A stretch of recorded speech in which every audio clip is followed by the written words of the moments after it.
నమస్కారం. Phrasal verbs అనే topic మీద చెప్తుండే మొదటి క్లాస్ ఇది. దీని వెనకల 2 వీడియోస్లో ఇడియమ్స్ మనం ఒక 24 నేర్చుకున్నాం, 12 చొప్పున. ఇడియమ్స్తో పాటే ఫ్రేజల్ వర్బ్స్ కూడా టీచ్ చేస్తుంటారు. ఎందుకు వాటిని కలిపి టీచ్ చేస్తారు? మామూలుగా 2 ఒక టాపిక్గా ఎందుకు చూడబడతాయి అంటే, వాటికి చాలా దగ్గరి రిలేషన్షిప్ ఉంటుంది. ఎలాగా అంటే, ఇడియమ్స్ కూడా విడిగా తీసుకుంటే ఒక అర్థము, కలిపి తీసుకుంటే మరో అర్థం ఇస్తాయి కదా. మనం 24 ఎగ్జాంపుల్స్గా చూసాము 2 వీడియోస్లో. ఫ్రేజల్ వర్బ్స్ కూడా ఇదే పనే చేస్తాయి. ఇవి కూడా విడిగా తీసుకుంటే ఒక అర్థము, కలిపి ఒక యూనిట్గా తీసుకుంటే ఇంకొక అర్థము ఇస్తుంటాయి. అందుకే ఇడియమ్స్ అండ్ ఫ్రేజల్ వర్బ్స్ అని కలిపి ఒక టాపిక్గా చెప్తుంటారు. ఈ ఫ్రేజల్ వర్బ్స్కి ఇంకో 2 పేర్లు కూడా ఉన్నాయి. ఒకటి idiomatic phrases. I repeat, idiomatic phrases. ఇంకొకటి verbal phrases. So phrasal verbs, idiomatic phrases, verbal phrases, ఈ 3 ఒకటే. మరి 2 ఇడియమ్స్ ఫ్రేజల్ వర్బ్స్ 2 ఒకటే అయితే మధ్యలో వాటి మధ్యలో ఏమన్నా ఒక స్లైట్ డిఫరెన్స్ అయినా ఉందా అంటే ఉంది. అదేమిటంటే, ఇడియమ్స్లో ఖచ్చితంగా మీకు ఒక నౌన్ కనపడుతూ ఉంటుంది. ఒక నౌన్, NOUN, ఒక నామవాచకం ఉంటుంది. ఏదో ఒకటి, మనిషిని చూపించిన, జంతువునైనా, వస్తువునైనా, ఒక ప్లేస్నైనా, దేన్నో మొత్తానికి ఒక నౌన్ ఉంటుంది. ఫ్రేజల్ వర్బ్స్లో మీకు నౌన్ కనపడదు.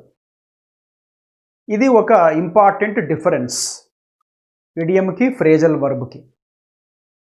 ఫ్రేజల్ వర్బ్లో ఇంకొక ఫీచర్ ఏమిటంటే, పేరులో ఉంది కదా ఫ్రేజల్ వర్బ్, వర్బ్ ఉంటుంది. ఫ్రేజల్ వర్బ్లో పేరులో చెప్పినట్టుగా వర్బ్ ఉంటుంది. వర్బ్ లేకుండా పోతే దీన్ని ఫ్రేజల్ వర్బ్ అని ఎందుకంటారు చెప్పండి? సో వర్బ్ ఉంటే కదా అనేది ఫ్రేజల్ వర్బ్ అని, కాబట్టి వర్బ్ ఉంటుంది. ఇంకొక ఇంపార్టెంట్ పాయింట్ ఇక్కడ నేర్చుకునే ముందు, అదేమిటంటే, ఏ సెంటెన్స్లో అయితే మనం ఒక ఫ్రేజల్ వర్బ్ని వాడుతామో ఏదో ఒక అర్థంతో, అదే అర్థంతో ఇంకొక మామూలు వర్బ్ని వాడడానికి లేదు.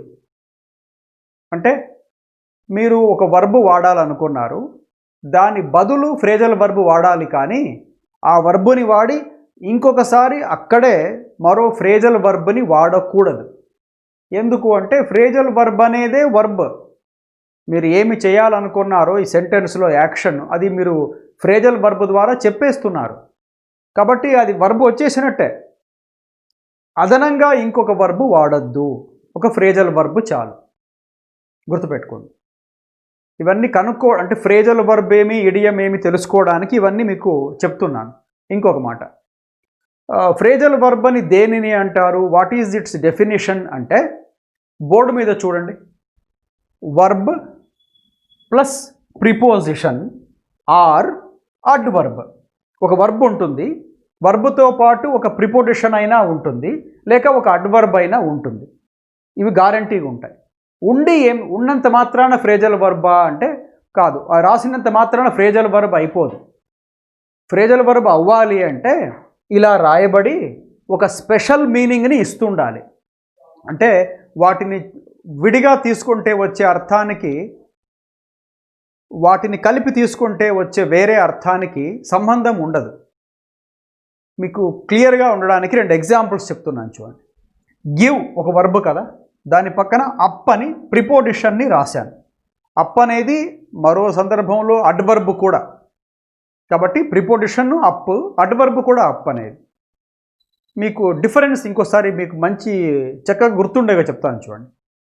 ఒక పదము ప్రిపోజిషనా అడ్వర్బా, 2 అట కదా, ఏదనుకోవాలో దీన్ని అని మీకు డౌట్ వస్తే, ఈ చిన్న పరీక్ష చేసుకుంటే, మీరు టెస్ట్ చేసుకుంటే మీకు తెలిసిపోతుంది అది ప్రిపోజిషనా అడ్వర్బా అని. ఇందాక చెప్పాను, అప్ అనేది ప్రిపోజిషను, అడ్వర్బ్ కూడా అని. ఎలా అది ఎలా ఇది అది అంటే ఈ అప్ అనే దాని తర్వాత మీకేమైనా ఒక నౌన్ వస్తుంటే సెంటెన్స్లో లేక వాడుతుంటే ఆ సెంటెన్స్లో బాగా వినండి, ఈ అప్ అనే ఒక వర్డ్ తర్వాత మీరు ఒక నౌన్ వాడుతుంటే అప్పుడు అప్ అనేది ఏమవుతుంది తెలుసా? ప్రిపోజిషన్ అవుతుంది. ఈ అప్ తర్వాత ఇంకా ఏమీ లేదు, ఫుల్ స్టాప్ వచ్చేసింది అనుకోండి, అప్పుడు అప్ అనేది అడ్వర్బ్ అవుతుంది. ఇది very interesting point to keep in mind to know the difference between a preposition and an adverb. I repeat, if you find a noun after a word like up, it is a preposition.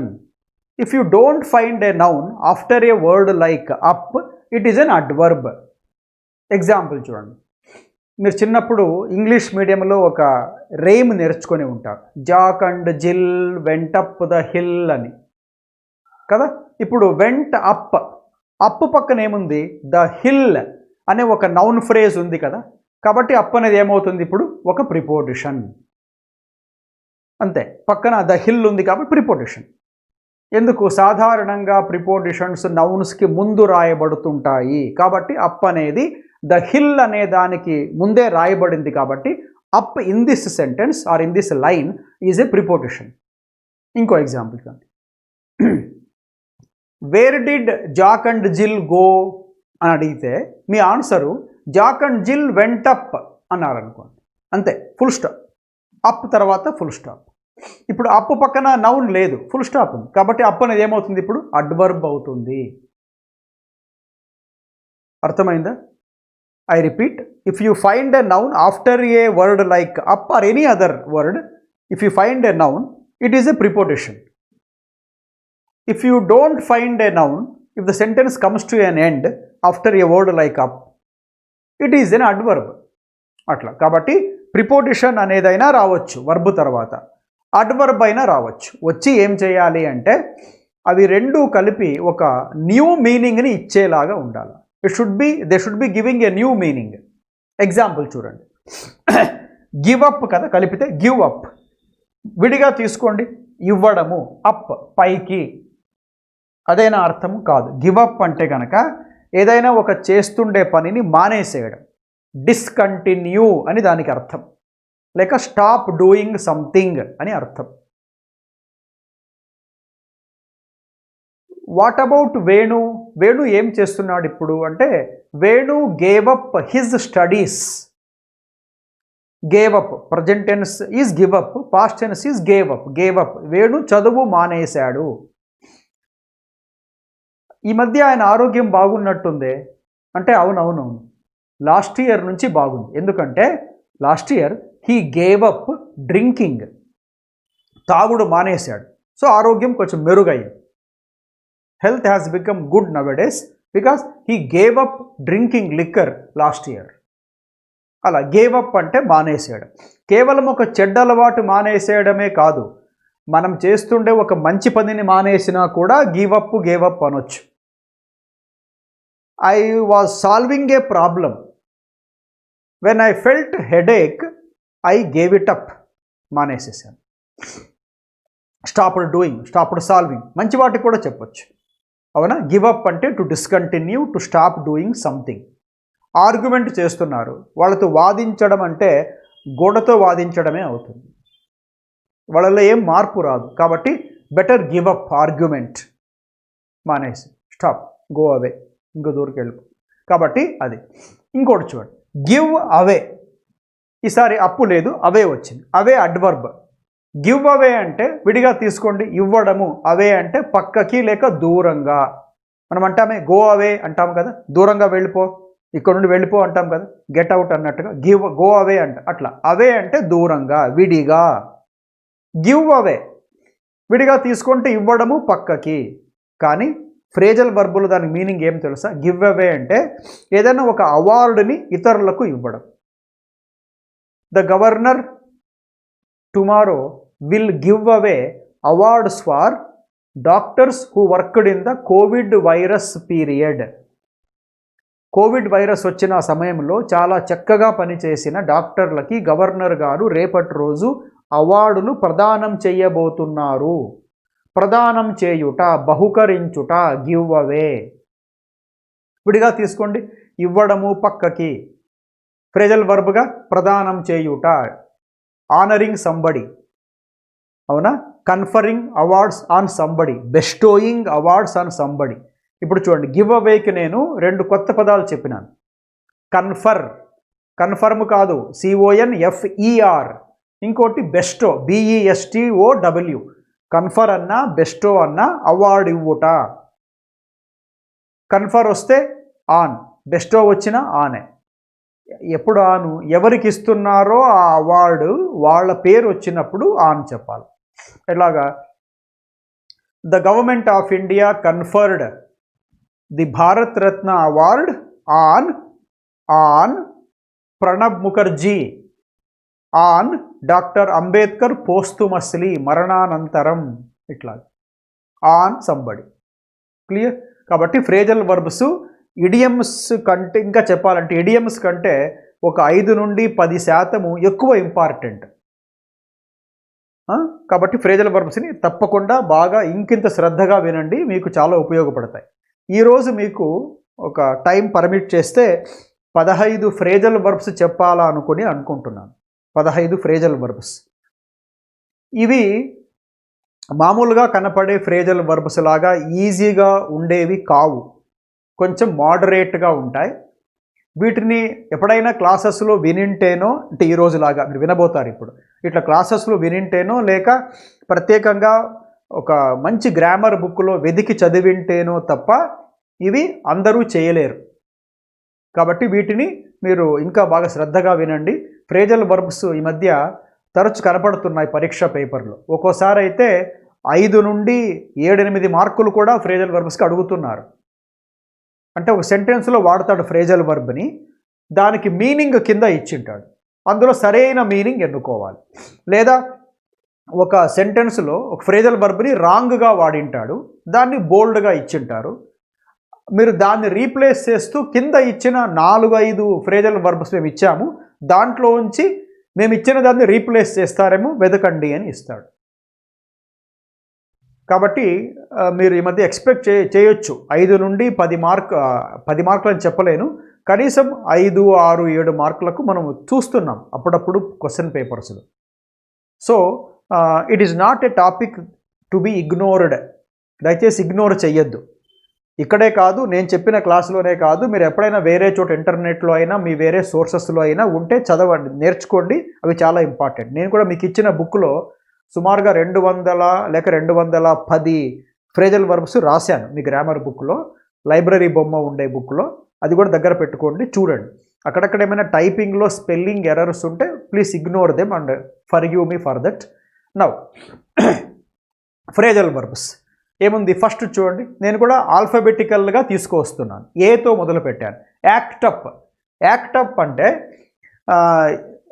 ఏదైనా ఒక వస్తువు లేక ఒక వస్తువు అయితే సరిగా పని చేయకపోవడము, మనిషి అయితే సరిగా ప్రవర్తించకపోవడం. If anybody doesn't behave properly or nicely, or if anything doesn't function properly, you can say act up to. Act up to లేదు, యాక్టప్. ఏం రాశాను? Behave or function improperly, not properly but ఇంప్రాపర్గా పని చేస్తుంటే యాక్టప్ అని అంటారు. మీ కంప్యూటర్ పని చేయలేదు, మీ మొబైల్ ఫోన్ పని చేయలేదు, అప్పుడు మీరు తీసుకుపోతారు, రిపేర్ చేయించుకుంటారు. సెంటెన్స్ చూడండి, I have return the idiom, meaning next to it, and under that you have a sentence where I used the idiom phrasal verb in a sentence. Look at this. My computer is acting up. నటిస్తోంది అని కాదు, సరిగా పని చేయట్లేదు అని. అందుకే ఏం చేయాలా? I need to take it to a repairer.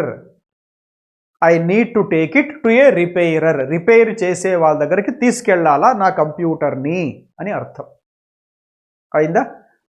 My mobile phone is acting up, so I need to replace it with another one, or take it to a repair shop. అట్లా ఏదైనా వస్తువు పని చేయకపోతే, రెఫ్రిజిరేటర్ పని చేయలేదు, or some other air cooler పని చేయలేదు, ఇంకోటి ఏదో పని చేయాలి, తీసుకెళ్తారు. యాక్టప్ అంటే not functioning properly, not behaving properly. Right. ఇప్పుడు చిన్న అదనంగా పాయింట్ చెప్పి నెక్స్ట్ ఫ్రేజల్ వర్బ్కి వస్తాను.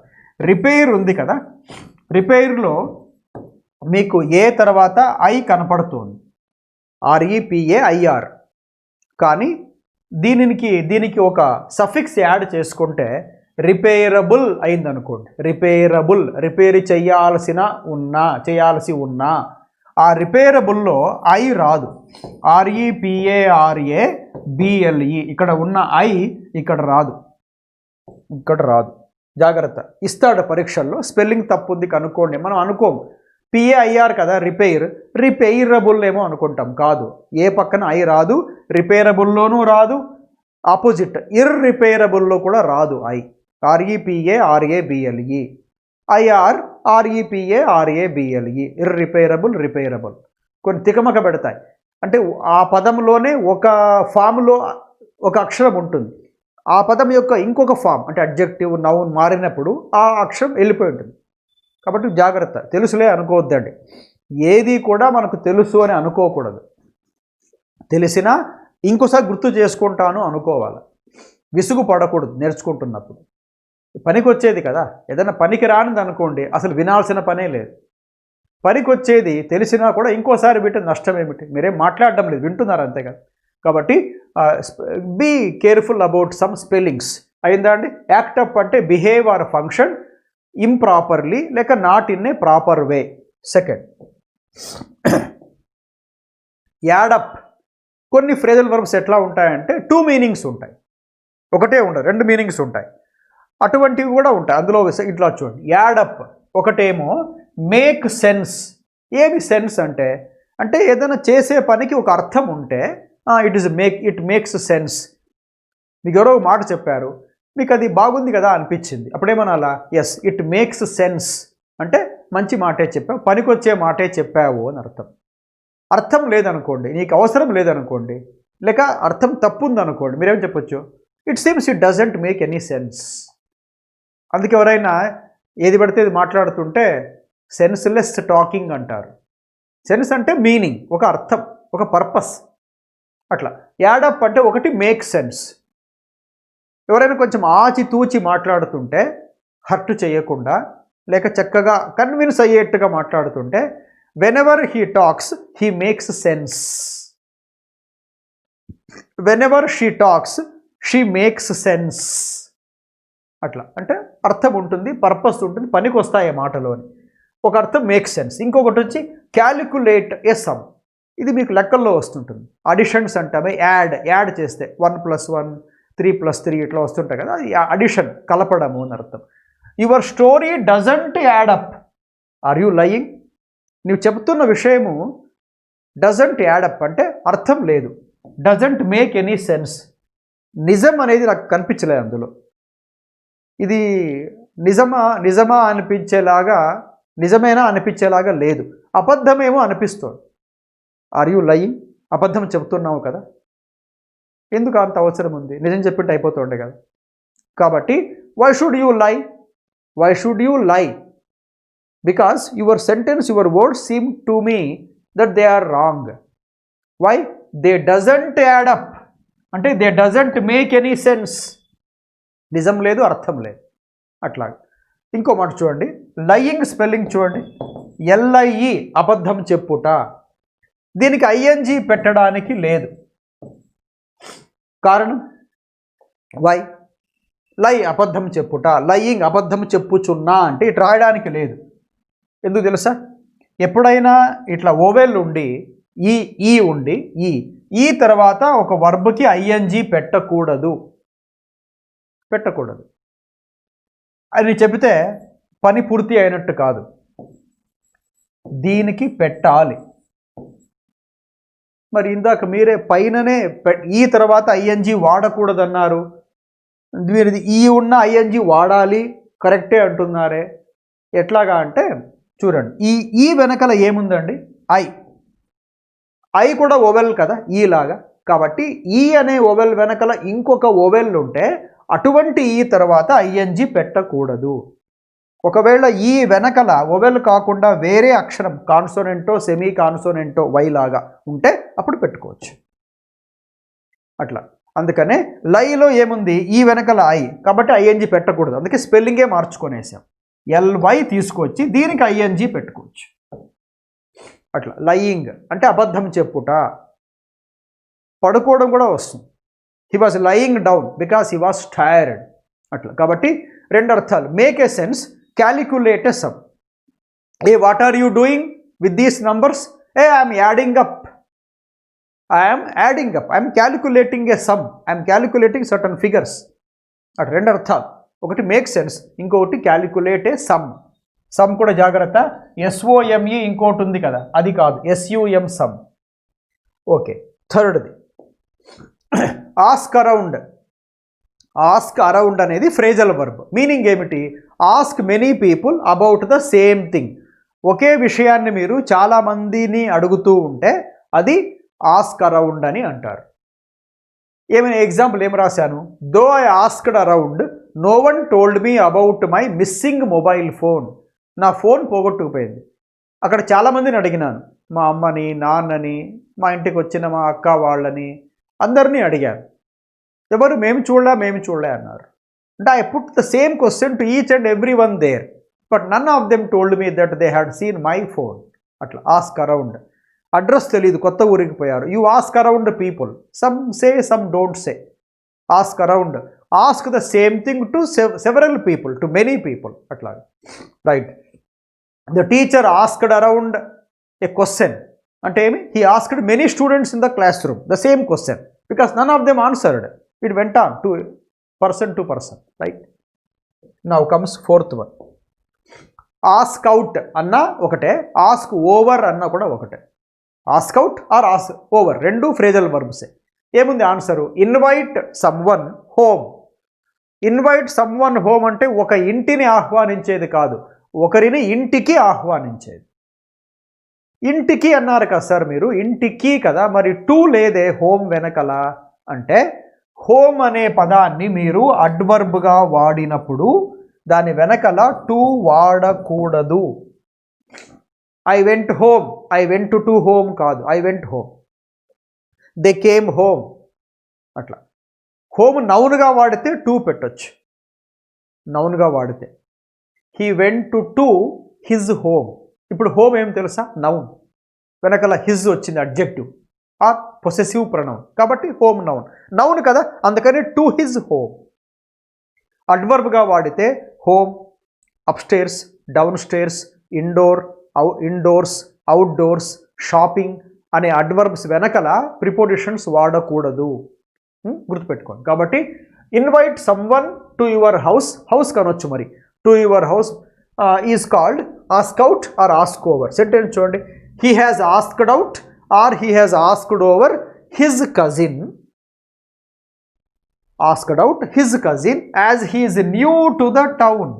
ఆ టౌన్కి కొత్త అతను, వాళ్ళ కజిన్. అందుకే నువ్వు మా ఇంటికి రా, మా ఇంట్లో కొన్నాళ్ళు ఉండు, తర్వాత నీకు టౌన్ కొంచెం అలవాటు అయినాక వెళ్ళిపోదువులే అని చెప్పారు. అట్లా ask around, ask out or ask over అంటే to invite somebody to your house.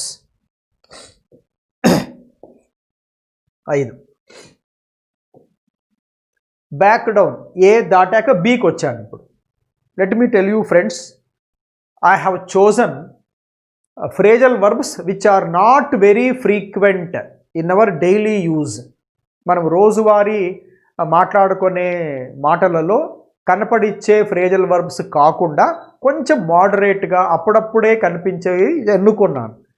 అందుకే మీకు కొంచెం వేరేవిగా అనిపిస్తుంటాయి. Right. Back down, back down. Answer చూడండి, అర్థం చూడండి. Stop defending one's argument especially in a debate. ESP అంటే ప్రత్యేకించి, ఎస్పెషలీ. మీరు ఏదైనా ఆర్గ్యుమెంట్ చేస్తున్నారు, మీ పాయింట్ మీరు గట్టిగా చెప్తూ ఉంటారు, కొంచెంసేపు కనిపించింది మనం ఎంత గట్టిగా చెప్పినా వాళ్ళు ఏదో వినేట్టుగా లేదని చెప్పేసి అని నీవు చెప్తున్న పాయింట్ని వదిలేసావు. You have stopped defending your own argument. దాన్ని బ్యాక్ డౌన్ అంటారు.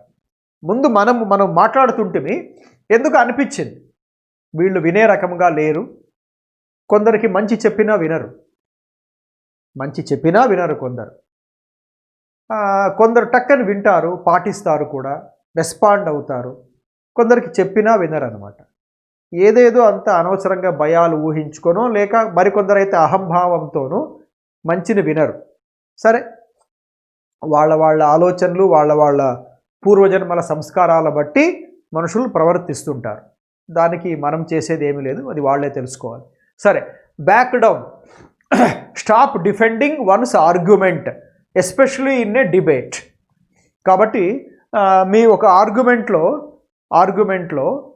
మనం డిఫెండ్ చేస్తున్నాం, మనం చెప్పుకుంటూ వస్తున్నాం మన పాయింట్ని. ఒక దశలో వద్దబ్బా అనిపించింది, వాళ్ళు వినరు కదా ఎందుకని చెప్పేసి అని మనం డ్రాప్ అయ్యాం. దాన్ని అట్లా అంటారు. Prakash never backs down so he wins debates. Prakash అనే వ్యక్తి డిబేట్స్ చేస్తున్నప్పుడు త్వరగా ఓటమి ఒప్పుకోడు, అందుకే దాదాపుగా అన్ని డిబేట్స్లో గెలుస్తుంటాడు అని. మంచి పాయింట్ ఉంటే మనమేమి గట్టిగా వాదించవచ్చు, కానీ అది అవతల వాడిని బట్టి ఉంటుంది. అవతల వాడి కూడా మంచి ఐడియాస్ని రిసీవ్ చేసుకునే మంచి గుణం ఉంటే, వినయం ఉంటే, మనం చెప్పినా మన పాయింట్ని ఇంకొకసారి చెప్పినా ఉపయోగం ఉంటుంది. వినము అని నిర్ణయించుకున్న వాళ్ళకి చెప్పడం వేస్ట్ అట్లా. కాబట్టి ఇంగ్లీష్లో ఒక తమాషా వాక్యం, తమాషా ఏం కాదు, ఫ్యాక్టే ఇంట్రెస్టింగ్గా చెప్పారు. అదేమిటంటే, you cannot defeat A person who has come to the argument not to lose. మీరు అతన్ని ఇంకా ఒప్పించలేరు, మీరు ఆమెను ఒప్పించలేరు, మీరు వాళ్ళని ఒప్పించలేరు ఇంకా. ఎందుకంటే వాళ్ళు చెప్పేది తప్పైనా మేమే కరెక్ట్ అనుకొని ఇలానే ఉండాలి ఈరోజు అనుకొని వచ్చిన వాళ్ళని మీరు కన్విన్స్ చెయ్యలేరు. Right. So Prakash never backs down so he wins debates. చూడండి, ఈ బ్యాక్ డౌన్ సాధారణంగా డిబేట్స్కి ప్రత్యేకంగా వాడతారు. డిబేట్స్ చర్చలకి ప్రత్యేకంగా వాడతారు, వాదోపవాదాలకి వాడుతుంటారు అట్లా. కాబట్టి never backs down so he wins debates. Back down వెనక్కి తగ్గుట, మాట్లాడడం ఆపుట, డిఫెండ్ చేసుకోవడం ఆపుట. నెవర్ బ్యాక్స్ డౌన్ అట్లా ఎప్పుడూ చేయడు, వాదిస్తూనే ఉంటాడు. కాబట్టి ఏదో మంచికో చెడుకో విసుగొచ్చే మొత్తానికి వాళ్ళు నువ్వే గెలిచాలనేస్తారు, మన వాడు గెలుస్తుంటాడు అట్లా. He never backs down so he wins all debates by hook or crook. Now comes next one. Bawl out, one of the important phrasal verbs. చాలామందికి అర్థం తెలియదు ఇది. అంటే ఏమి, I'm not saying teachers don't know it, I don't say like that. I say most students don't know it. Most candidates who write examinations, who take exams, they may not know. Ball out అర్థం ఏం తెలుసా? Criticise, రెప్రిమాండ్. Criticise అంటే ఒకరిని ఏదో విషయం మీద, point మీద విమర్శించడం, లేక రెప్రిమాండ్ కొంచెం చీవాట్లు పెట్టడము, మందలించడం. కొంచెం ఇది అడ్మానిష్, రిప్రోచ్ అలాంటి పదాలకు దగ్గరగా ఉంటుంది. రెప్రిమాండ్, మందలించుట, చీవాట్లు పెట్టుట. కొంచెం ఫన్నీగా చెప్పాలంటే అక్షింతలు వేయుట అట్లా. అక్షింతలు అంటే ఏదో పెళ్ళిలో అక్కడెక్కడ వేస్తుంటారు కదా, పండుగలు వస్తే పిల్లలు పెద్దవాళ్ళ కాళ్ళకు ముక్కితే అక్షింతలు వేస్తారు, అది పాజిటివ్. ఎప్పుడో పేపర్లో చూస్తుంటారు, గవర్నమెంట్కు అక్షింతలు వేసిన సుప్రీంకోర్టు అని. అంటే దీవించిందా? దీర్ఘాయుష్మాన్ భవ అని కాదు కదా, ఇదేనా పద్ధతి అని మందలించింది. మందలించుటాన్ని కూడా తెలుగులో ఫన్నీగా అక్షింతలు వేసింది అంటారు. అట్లాంటిదే ఇది. కొంచెం రెప్రిమాండ్, కొంచెం క్రిటిసైజ్ చేసినట్టు. సెంటెన్స్ చూడండి, he bawled me out for not doing well in my exams. ఏదో నా టీచరు, మా నాన్నగారు వాళ్ళు నన్ను మందలించారు. ఎందుకు అంటే నేను ఎగ్జామ్స్లో సరిగా రాయడం లేదు, అన్ని దాంట్లో కూడా ఫెయిల్ అవుతున్నా, లేక తక్కువ మార్కులు తెచ్చుకుంటున్నా. So they bawled me out. ఇక్కడ చూడండి డిఫరెన్స్ గమనించారా? బాల్ అవుట్ పక్కనే వచ్చింది. ఇక్కడ చూస్తే బాల్ వచ్చినాక ఎవరిని మందలించారో వచ్చాక, అంటే ఆబ్జెక్ట్ వచ్చాక ఇప్పుడు అవుట్ వచ్చింది. ఇట్ట కూడా రాయొచ్చు. ఇలా ఫ్రేజల్ వర్బ్ మధ్యలో, అంటే ఒక వర్బ్కి ప్రిపోజిషన్కి అడ్వర్బ్కి మధ్యలో మీరు ఒక ఆబ్జెక్ట్ని పెట్టి రాయొచ్చు. అటువంటి ఫ్రేజల్ వర్బ్స్ని మనము స్ప్లిట్ ఫ్రేజల్ వర్బ్స్ అని అంటారు. స్ప్లిట్ చేయొచ్చు. You can separate them. బాల్ని, అవుట్ని సపరేట్ చేసాం, మధ్యలో మీ పెట్టి అట్లా. కాబట్టి హీ బాల్డ్ మీ అవుట్ అంటే he criticised me for not doing well in my exams. He reprimanded me, he admonished me, he scolded me for not doing well in my exams. Bawl out, to criticise, to reprimand. ఈ రెండు ఇవ్వలేదు. You can say to scold, to admonish, to reproach. Bear on. Bear on అంటే have some impact or effect. Have some impact అంటే ఒక విషయం మరో దాని మీద ప్రభావం చూపిస్తే ఆ ప్రభావాన్ని మనము ఇంపాక్ట్ అని అంటాం. బేర్ ఆన్ అంటే నువ్వు చెప్తున్న మాటలకి ఇంకొరెవరో చెప్తున్న మాటలు, ఇంకొకరు రాసిన ఒక స్టేట్మెంట్, అది ఈ కేసు మీద ప్రభావం చూపిస్తున్నది లేక చూపించడం లేదు ఉందనుకోండి, దాన్ని we can say bear on. ఈ సెంటెన్స్ ఏం రాశాను? His statement is sure to bear on the entire case. ఇప్పుడు మీకు ఇది బాగా అర్థం కావాలంటే, సుశాంత్ సింగ్ రాజ్పుట్ ఆత్మహత్య చేసుకున్నాడు కదా, మంచి టాలెంటెడ్ యాక్టర్, ఆత్మహత్య చేసుకోండి. హిందీ ఫిల్మ్ ఇండస్ట్రీలో వన్ ఆఫ్ ద బడ్డింగ్ యాక్టర్స్గా ఉండేవాడు. అన్ఫార్చునేట్లీ ఆత్మహత్య చేసుకున్నాడు. ఇప్పుడు రియా చక్రవర్తి అనే ఒక ఆమె ఇంకొక వ్యక్తితో, అంటే వేరే వ్యక్తితో ఏమేమి అంతా మాట్లాడిందో, ఫోన్ కాల్స్ అని, కాల్ డాటా అన్నమాట, అది సిబిఐ వాళ్ళు దాన్ని ట్రేస్ చేసినారు. ఇప్పుడు ఆ వ్యక్తి అంటే రియా చక్రవర్తి అనే ఆవిడ ఇంకొందరితో ఏం మాట్లాడిందో అదంతా కూడా ఈ సుశాంత్ సింగ్ రాజ్పుట్ యొక్క ఆత్మహత్య అనే కేసు మీద ప్రభావం చూపుతుంది. అంటే ఆమెకేదో సంబంధం ఉంది ఈ ఆత్మహత్య విషయంలో అని తెలియచ్చు ఇన్వెస్టిగేషన్ జరిగితే కనుక. అట్లా కాబట్టి లేదు, నువ్వు ఒక విషయం చెప్పినావు, కేసు కాదు ఏమి కాదు, ఏదో విషయం, కానీ నీకు వేరే సందర్భంలో దాని యొక్క ప్రభావం బాగా కనిపించింది, అట్లా అది కూడా బేర్ ఆన్ అనొచ్చు. అందుకనే his statement is sure to bear on the entire case. అట్లేమి లేదు, ఇదేమి ప్రభావం చూపించదు అంటే నెగిటివ్ కూడా వాడచ్చు. His statement is not going to bear on the entire case. Not going to bear, అట్లా. బేర్ అంటే ఒక ప్రభావం చూపించేలాగా వాడుతున్నాను. మామూలుగా అయితే భరించుట అని అర్థం ఉంది. ఇప్పుడైతే బేర్ పక్కన ఆన్ కూడా వచ్చింది కాబట్టి to have some influence, to have some impact, to have some effect. Right then. Affect కాదండి, ఇఫెక్ట్. ఇది అఫెక్ట్ ఇంకోటి ఉంది, ఏఎఫ్ఎఫ్ఈసిటి. అఫెక్ట్ అనేది వర్బ్, ఎఫెక్ట్ ఉంది కదా, ఇది రెండు నౌన్, అలాగే వర్బ్ కూడా. ఎఫెక్ట్ ఏమీ లేదు అంటే నౌన్. నేను అఫెక్ట్ అయ్యాను అంటే ఇది కాదు, ఇది వర్బ్. దీని పాస్ట్ టెన్స్ ఎఫెక్ట్, అఫెక్టెడ్. ఇది నౌన్, ఇదైతే వర్బ్ ఇది వర్బ్ మాత్రమే, ఏమి కాదు, ఇది నౌన్ కాదు అఫెక్ట్ అనేది. ఎఫెక్ట్ చూసారా, ఇది నౌను వర్బ్ కూడా. నౌన్గా తీసుకుంటే ఇంపాక్ట్, ప్రభావము. వర్బ్గా తీసుకుంటే introduce, implement. The superintendent of the hospital has affected, V3 has affected some changes in the hospitals administration. అట్లా ఇంట్రడ్యూస్ చేశాడు, అమల్లో పెట్టాడు, తీసుకొచ్చాడు, అట్లా. జాగ్రత్త, ఈ ఎఫెక్ట్ కూడా కొంచెం కన్ఫ్యూజ్ అయ్యే పెయిర్ ఆఫ్ వర్డ్స్. కన్ఫ్యూజ్ చేస్తాయి. Right. Bear up, with stand, tolerate, endure అంటే భరించుట. ఇందాక చెప్పానే బేర్ అంటే భరించుట, గుర్తించుకోండి. బేరప్ అంటే తట్టుకునేది. తట్టుకోవడం అంటే ఏమిటి? తట్టుకొని కింద పడ్డం కాదు, అది కాదు. స్టంబుల్ కాదు. మనకేదైనా బాధ వేస్తే, నొప్పి కలిగితే దాన్ని మనం భరించగలిగామంటే we are able to bear it up. Bear it అంటే ఏదో సమస్య, ఒక మాట, ఒక వ్యవహారము. అప్ నొప్పి, గాయము. We bore it up, past tense. అట్లా. కాబట్టి it was difficult for him to bear up such pain. అంతటి నొప్పిని భరించేది ఆయనకు చాలా కష్టమైంది అని. ఏదో ఫిజికల్గా తగిలిన గాయం కావచ్చు, ఎవరైనా మోసం చేసింటే మనసుకు తగిలిన గాయమైనా అయి ఉండొచ్చు.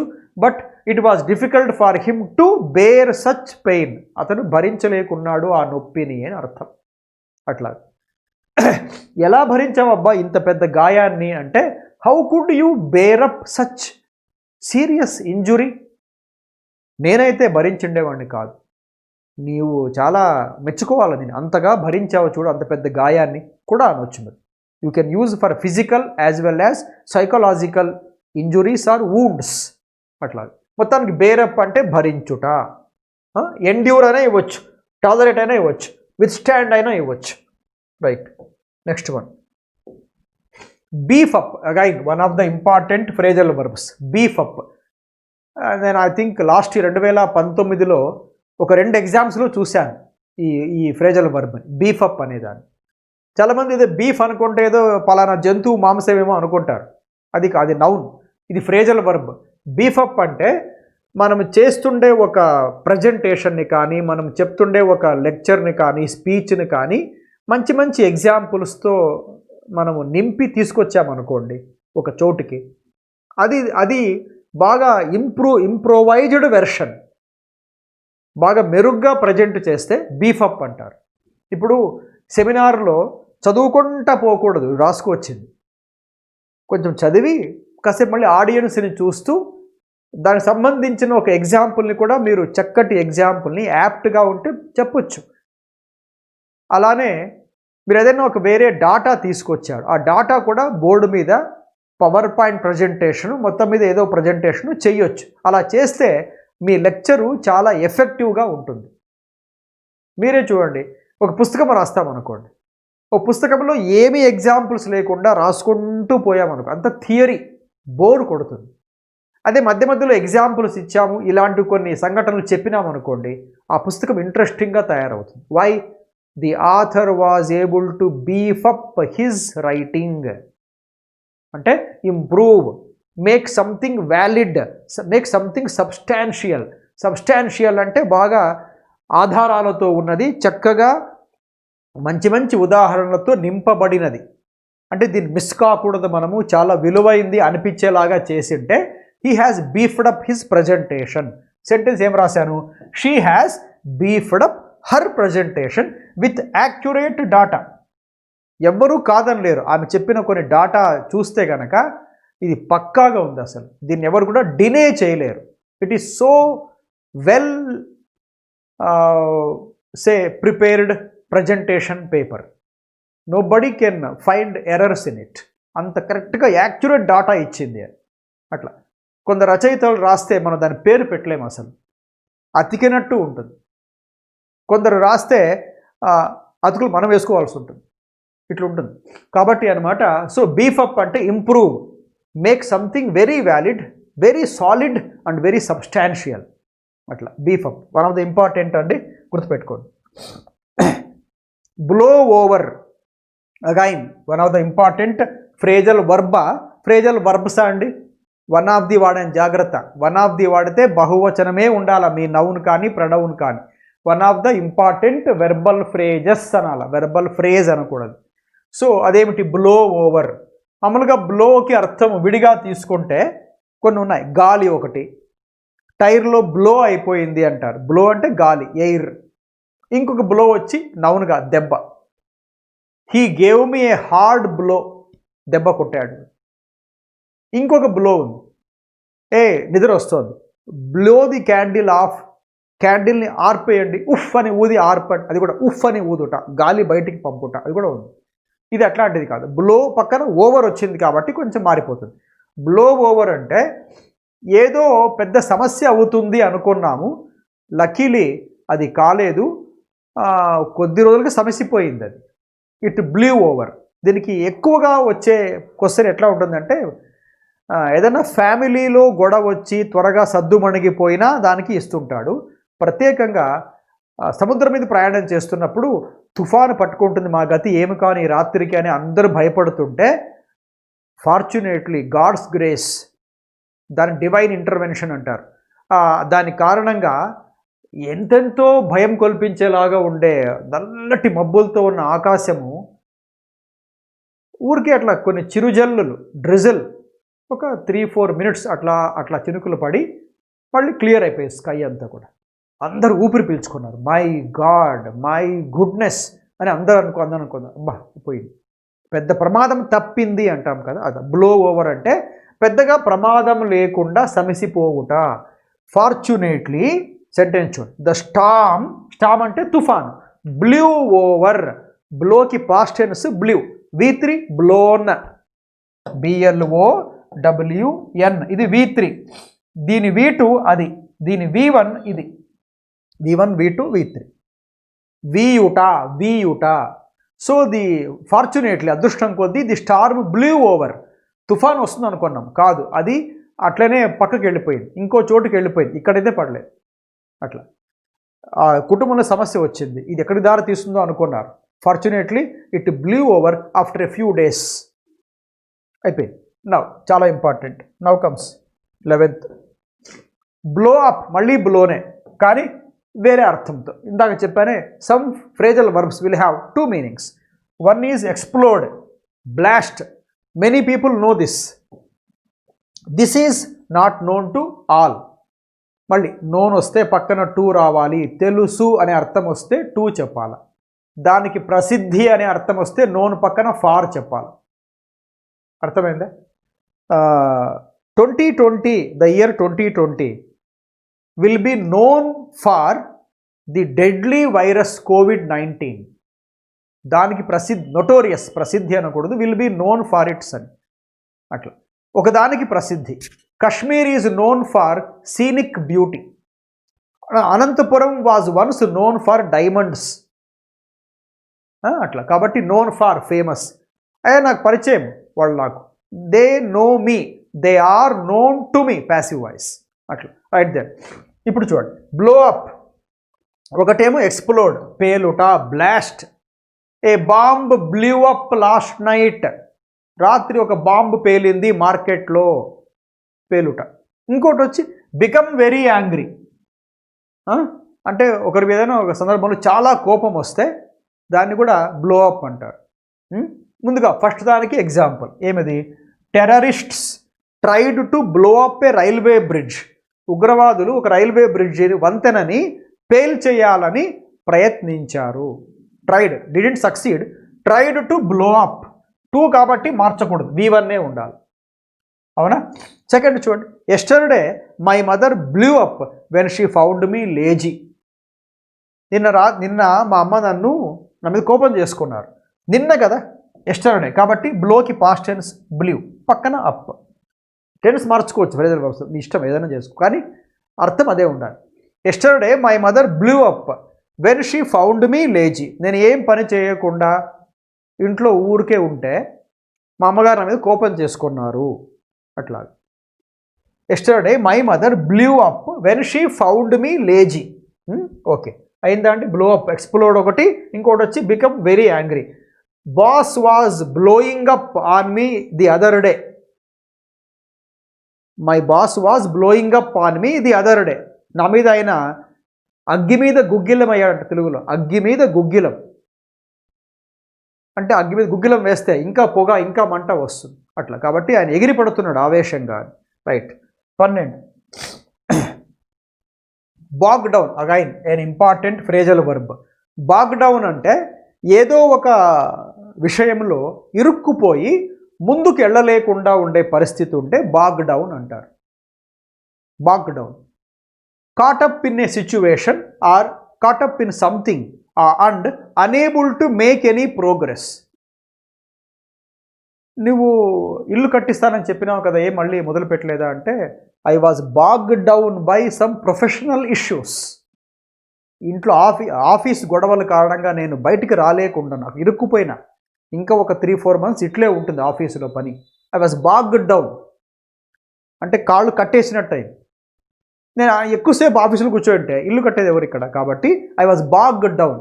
I can only start planning constructing a house only 3 months after. Okay, so bog down అంటే caught up in something and unable to make any progress. Sentence ఏం రాశాను? I was bog down by certain problem in my family. నా కుటుంబంలో వచ్చిన ఒక సమస్య కారణంగా నేను బయటికి రాలేకపోతున్నా, దానితోనే సతమతం అవుతున్నా, దానితోనే నేను ఇంట్లోనే ఉండిపోతున్నా. పెద్ద సమస్య అది. I'm not able to find a solution quickly, so I was bogged down by certain issue in my family. అట్లా. Don't be bogged down by your other engagements. The examinations are fast approaching. మిగతా విషయాల్లో మీరు ఇరుక్కుపోయి progress చేయకుండా ఉండొద్దండి. ఎందుకు? Exams date దగ్గరికి వస్తుంది. Don't be bogged down, they are petty issues. Okay, now comes 13. Break off. Once again an important phrasal verb. Break off అంటే end something. End అంటే ముగించుట, ఎండ్ సంథింగ్. బ్రేకప్ కూడా చెప్పొచ్చు దీనికి. బ్రేకప్ అన్నా ఇదే, బ్రేక్ ఆఫ్ అన్నా కూడా ఇదే. యూపీఎఫ్ ఓ డబల్ ఎఫ్. ఎండ్ సంథింగ్ అనేది, లేక to put something, to make something end. ఏం రాసిన sentence? My friend broke her engagement to her neighbour of.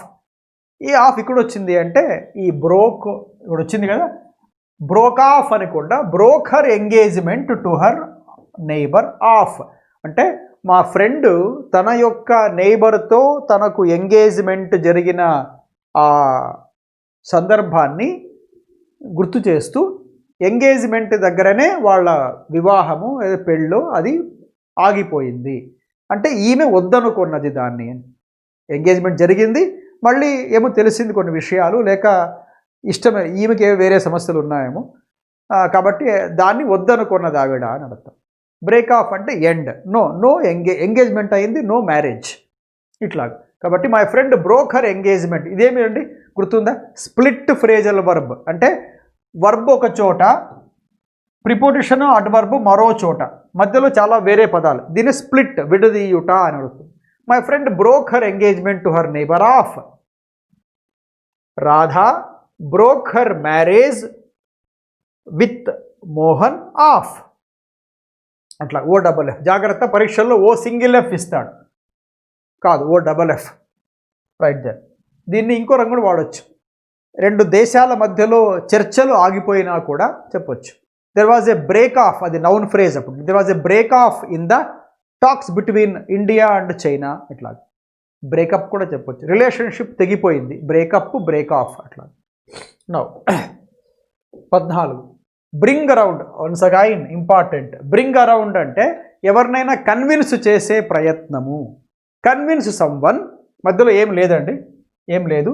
Regarding something లేదా పర్సుయేడ్, ఒప్పించడం అన్నమాట. కొందరు ఒప్పించేది చేత కాదు, ఎందుకంటే ఒప్పుకోకూడదు స్టార్ట్ చేశారు విషయాన్ని. ఒప్పుకోకూడదు అనుకుని స్టార్ట్ చేస్తే ఇంక ఒప్పించలేదు. దీని అంటారు చూడండి, నిద్రపోయిన వాడిని లేపొచ్చు కదా, నిద్ర రాకపోతే మేలుకున్న వాడిని కూడా మనం చూసి మాట్లాడచ్చు. కానీ నిద్ర రాకున్నా నిద్రపోతున్నట్టు నటిస్తున్న వాడిని లేపలేము. ఎందుకు? వాడు డిసైడ్ అయిపోయాడు నేను నిద్ర లేయకూడదు అని. అప్పుడు ఎంత లేపినా కూడా వాడికి మెలకువలో ఉండి అనుకున్నాడు నిద్ర లేయకూడదని, కాబట్టి లేడు అట్లా. సో కొందరిని కన్విన్స్ చేయడం చాలా కష్టం. కొందరు మంచి ఓపెన్ మైండెడ్తో ఉంటారు, కన్విన్స్ అవుతారు, ఇది కాదు ఇది అని చెప్తే ఆ కన్విన్స్ అవుతారు. కొందరు కారు. Okay, it's difficult for me to bring some people around. Bring మళ్ళీ స్ప్లిట్ చేశాను, విడదీశాను, ఇక్కడ వచ్చింది బ్రింగ్ అరౌండ్ అనేది one of the important ones. So convince someone regarding something లేదా persuading something regarding something. Persuading someone regarding something. It is difficult for me to bring some people around అంటే it is difficult for me to convince some people, they don't want to be convinced అట్లా. Right they. The last one friends, bump into. Once again important. Bump అంటే ఏదైనా bump, ఒక ball తీసుకొని కింద కొడితే అది కింద పడి పైకి లేస్తుంది కదా, అట్లా బంప్ అంటారు దాన్ని. ఇంకొక అర్థం బంప్ అంటే బంపీ రోడ్, ఎగుడు దిగుడుగా ఉన్న రోడ్. బంప్స్ ఎత్తు తగ్గులు, హెచ్చు తగ్గులు అట్లాగా. బంప్ ఇంటూ అంటే మనం దారిలో పోతున్నప్పుడు కింద చూడలేదు, తొందరకొన్నాం, రాయి ఉంటే తొందరకొన్నప్పుడు మనము ఇటుపక్కైనా పడవచ్చు, ముందుకైనా పడవచ్చు, ఈ పక్కైనా పడవచ్చు.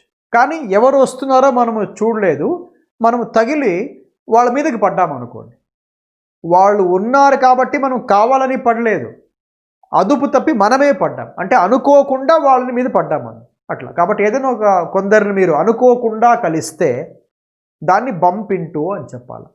దీనికి ఇంకోటి ఉంది, ఇదే మీనింగ్, ఇదే వస్తుంది, రన్ ఇంటూ అని. సేమ్ మీనింగే, సేమ్ మీనింగ్. రన్ ఇంటూ అన్నా ఇదే, బంప్ ఇంటూ అన్నా కూడా ఇదే. ఏమని? Meet someone or something by chance. అనుకోలేదు, ప్లాన్ వేసుకొని కలవలేదు. బంప్డ్ ఇంటూ సంథింగ్ అంటే ఏదో ఒక ప్రమాదంలా కూడా కాదు. మళ్ళీ డోంట్ థింక్ యాక్సిడెంట్ ప్రమాదం అనుకోవద్దండి. అనుకోకుండా చేసే పని కూడా యాక్సిడెంట్ అంటారు, యాక్సిడెంటల్. అట్లా you met somebody without any prior appointment. మీ ఫ్రెండ్స్కి చెప్తారు, you come there, I will come from here. It is not bumping into, it is a planned meeting. అలా ఒకసారి మీరు అనుకోకుండా కలుస్తారు కొందరిని. అది I bumped into my friend last night, I bumped into my professor yesterday in a shopping mall. ఇట్లా. కాబట్టి last evening Ravi bumped into his friends in a hotel. రాత్రి హోటల్లో రవి అనుకోకుండా తన ఫ్రెండ్స్ని కలిశాడు. It was a meeting by chance, unexpected meeting. అట్లా bump into అంటే meet someone or something by chance or by accident. ఇదండి ఈ 15 కూడా ఈరోజు మీకు చెప్పిన phrasal verbs. So hope you have listen to them. మరికొన్ని ఫ్రేజల్ వర్బ్స్తో ఇంకో రోజు కలుద్దాం. అంతవరకు I wish you very pleasant week ahead.